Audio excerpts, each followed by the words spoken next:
बेटा बना बहू। राधा, जैसा नाम वैसा व्यवहार, मन से सीधी और बातों से भोली।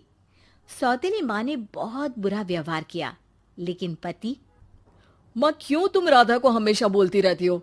मैं साफ साफ कह देता हूँ, अगर इस घर में किसी ने राधा को कुछ भी कहा तो मैं घर छोड़ दूंगा। अरे वाह बेटा वाह, यही दिन दिखाने के लिए तुझे इतना बड़ा किया। सोचा बहू आएगी तो आराम करूंगी, लेकिन बेटा है कि जोरू का गुलाम। अब क्या कहें। माँ, जो सोचना है सोचो, मुझे फर्क नहीं पड़ता।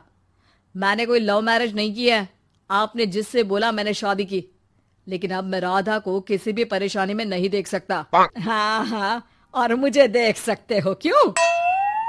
अरे माँ, देखना तो मैं तुझे भी नहीं चाहता, लेकिन खुद सोच, राधा के आने से पहले तुम पूरा खाना बनाती थी, लेकिन अब जब से राधा आई है एक गिलास पानी भी खुद से नहीं लेती। अरे भाई, राधा भी तो मेरी ही उम्र की है।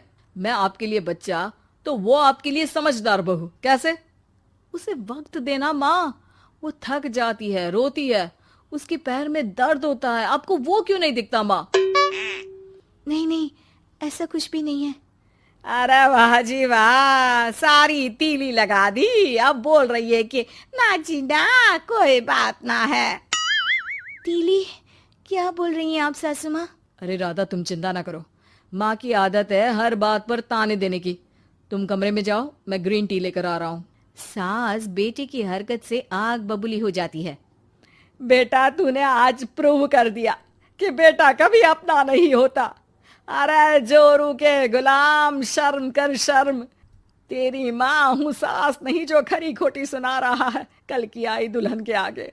अरे बहू बनना आसान ना है। बेटा, जो कि अपनी नई नवेली पत्नी पर जान छिड़कता था, माँ की बातों से गुस्सा हो जाता है।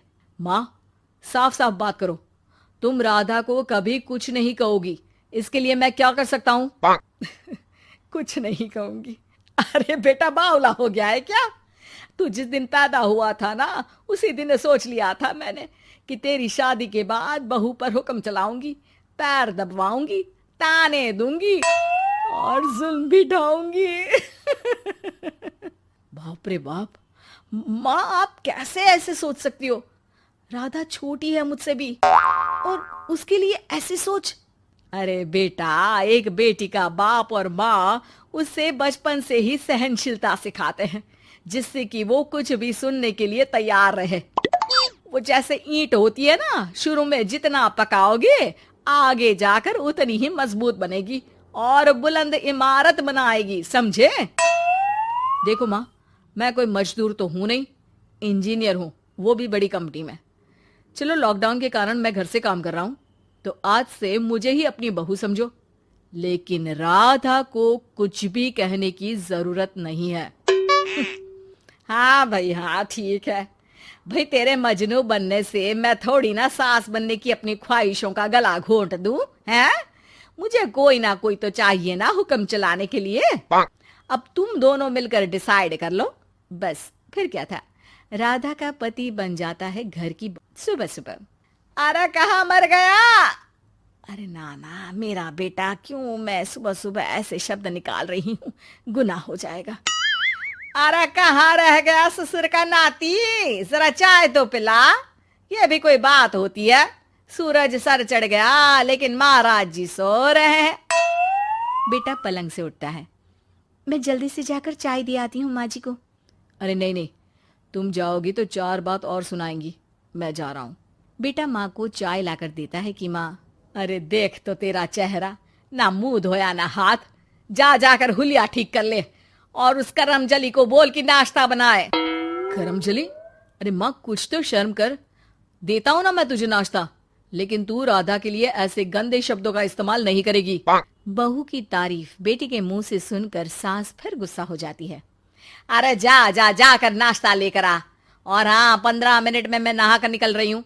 नाश्ता ना आया तो खाल उधेड़ दूंगी। फिर मन ही मन सोचती है, नहीं नहीं, ये तो मेरा ही बेटा है। खाल उखड़े उसके दुश्मन की। अब मतलब तेरी राधा की खाल, समझा ना? अरे यार, ये सब क्या है? नेचर की कॉल भी आ रही है और 15 मिनट में नाश्ता। भगवान, कैसी मुश्किल जिंदगी बनाई है आपने औरतों की। बेचारी कैसे जिएंगी। बेचारा बेटा किचन में जाता है जहाँ राधा आलू पूठी बनाकर उसका इंतजार कर रही होती है। आप मेरे लिए इतना कर रहे हैं तो क्या मैं आपके लिए इतना भी नहीं कर सकती? ये लीजिए, नाश्ता बना दिया है, दे आइए माँ जी को। अरे थैंक्स राधा, माँ नहाने गई है, मैं बस अभी आया। ये नाश्ता यहीं रख दो, मैं आकर दे दूंगा माँ को। थोड़ी देर में माँ की आवाज आती है। अरे कहाँ रह गए? 15 मिनट हो गई, नाश्ता कहाँ है? बेटा हाथ में वही आलू पूठी वाली थाली लेकर खड़ा हो जाता है माँ के सामने। ये रहा नाश्ता, लो खाओ। माँ थोड़ा सा खाना खाती है और फिर छी छी, ठंडा खाना, यही सिखाया है तेरी माँ ने? फिर थोड़ा सोचकर रुक जाती है। इसकी माँ तो मैं ही हूँ, खुद पर ही सवाल कर रही हूँ मैं। अन्ना जी ना, अरे बेटा, नाश्ता गर्मा गर्म अच्छा लगता है, खास करके पूड़ियाँ। पूड़ी तो छन से छने और टन से प्लेट में आ जाए। देखा माँ, जो बातें आप राधा को सुनाती हो वो अपने बेटे को सुनाने में कितना दुख होता है। तो जैसे आप मुझे सोचती हो वैसा ही राधा को भी समझा करो ना। अरे जितने लाड प्यार से आपने मुझे बड़ा किया, क्या उसकी माँ ने नहीं किया? हाँ हाँ पता है, उपदेश मत दे। लड़की का काम ही क्या होता है? खाना बनाना। और खाना बनाने में कौन सा बड़ा काम है? फिर सारा दिन घर में पलंग ही तो तोड़ना है। अब तू बता, तू अपने से तुलना कैसे कर सकता है उसकी? कर सकता हूँ माँ। मैं अगर बहू की बेटे से तुलना करने में आ गया ना, तो तुझे समझ में आएगा कि बहू की जिम्मेदारी भी कम नहीं होती। मेरा दोस्त है ना राम, जानती हो ना? हाँ हाँ, क्यों नहीं जानूंगी। उसकी बीवी और माँ में नहीं बनती। बीवी ये मोटे मोटे ताने सास को देती है और सास उसे। हाँ हाँ तो फिर क्या, घर ठीक से चल नहीं पा रहा था। सास कहती बहू काम सारा करे, बहू का कहना था कि सास मदद करे। ऐसे में बेचारा न लंच लाता और ना ठीक से खा कर आता। नतीजा, बीमार रहने लगा। ऑफिस की नौकरी गई, खर्चा खाना सब बंद। कर लो अब सास बहू की लड़ाई। बेटा बीमार घर पर बैठा, पैसे की आमदनी नहीं। बहू भी कभी मायके कभी ससुराल। अब तो सुना है सास बहू की ही कमाई खा रही है, वो भी तानों के साथ। घर का भी सारा काम वही करती है। अरे बस कर बेटा, मुझे समझ में आ गया।